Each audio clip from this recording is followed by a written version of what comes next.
कहते कि आज हम उस दुनिया के बारे में बात करने जा रहे हैं, यानी जिस संसार के बारे में बात करने जा रहे हैं उस पर हम लोग यानी पूरी ये सृष्टि रहती है, यानी पूरी मानव जात से लेके वन जंतु यानी पशु पंछी रहते हैं। ये दुनिया कब खत्म होगी? आइए जानते हैं कि धर्मों की भविष्यवाणियों के साथ में हम आपको बताते हैं कि ज्योतिष, धार्मिक पंडित या विज्ञान जगत के कुछ लोगों द्वारा पिछले कई वर्षों से दुनिया के खत्म होने का दावा किया जाता जा रहा है। इसके लिए समय समय पर बाकायदा तारीखें बताई गई है। 4 से 5 बार बताई गई तारीखें अब तक झूठी साबित हुई है।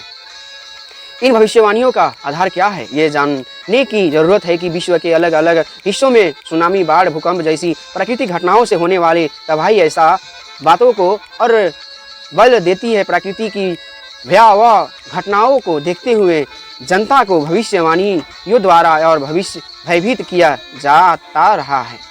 आखिर इस तरह की भविष्यवाणी करने का उद्देश्य क्या है कि इन भविष्यवाणी के पीछे कोई तो सच छुपा होगा।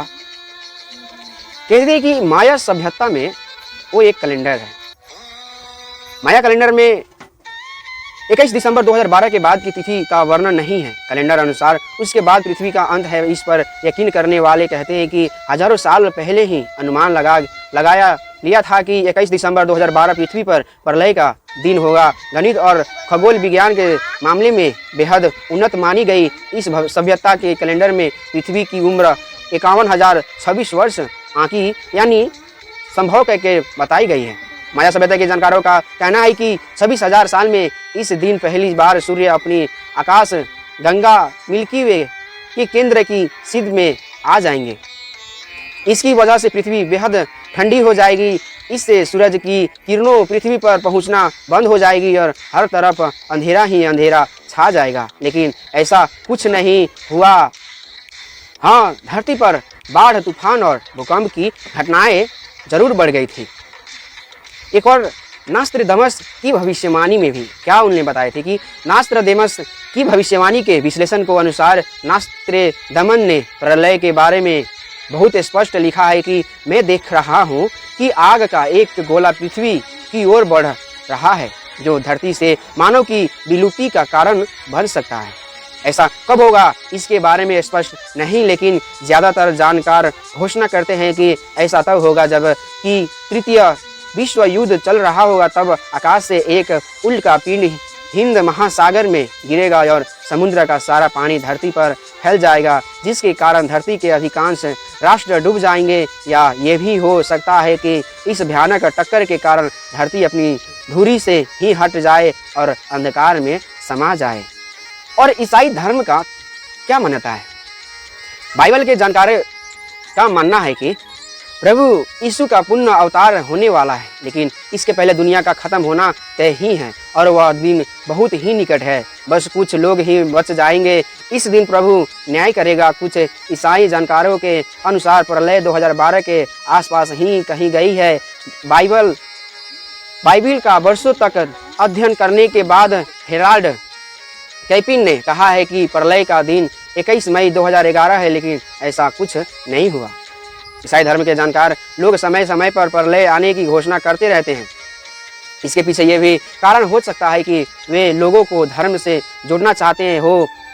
ये भी हो सकता है कि इसके पीछे उनका कोई और मकसद हो। हालांकि ये सच है कि ईसाई धर्म में एक दिन प्रलय का नियुक्त है जब ईश्वर न्याय करेगा। और इस्लाम धर्म के उन लोगों ने क्या कहा है? इस्लाम में भी प्रलय का दिन माना जाता है, इसे क़यामत कहा गया है। इसके अनुसार अल्लाह एक दिन संसार को समाप्त कर देगा। ये दिन कब आएगा यह केवल अल्लाह ही जानता है। इस्लाम के अनुसार शारीरिक रूप से सभी मरे हुए लोग उस दिन जी उठेंगे और उस दिन हर मनुष्य को उसके अच्छे और बुरे कर्मों का फल दिया जाएगा। इस्लाम के अनुसार प्रलय के दिन के बाद दोबारा संसार की रचना नहीं होगा। क़यामत के दिन हर किसी को अल्लाह तआला का समक्ष उपस्थित होना होगा और उनके समक्ष उसका हिसाब किताब होगा। हालांकि ऐसी ही मान्यता यहूदी और ईसाई धर्म में भी मिलती है, क्योंकि उक्त सभी धर्मों का मूल एक ही है माना जाता है। हिंदू धर्म में क्या है?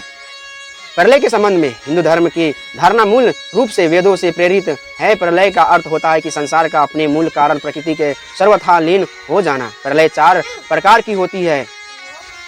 ये युग के अंत को प्राकृत प्रलय को छोड़कर कोई भी प्रलय होती है। हिंदू धर्म मानता कि जो जन्म है वह मरेगा, सभी की उम्र निश्चित है, फिर चाहे वह सूर्य हो या अन्य ग्रह।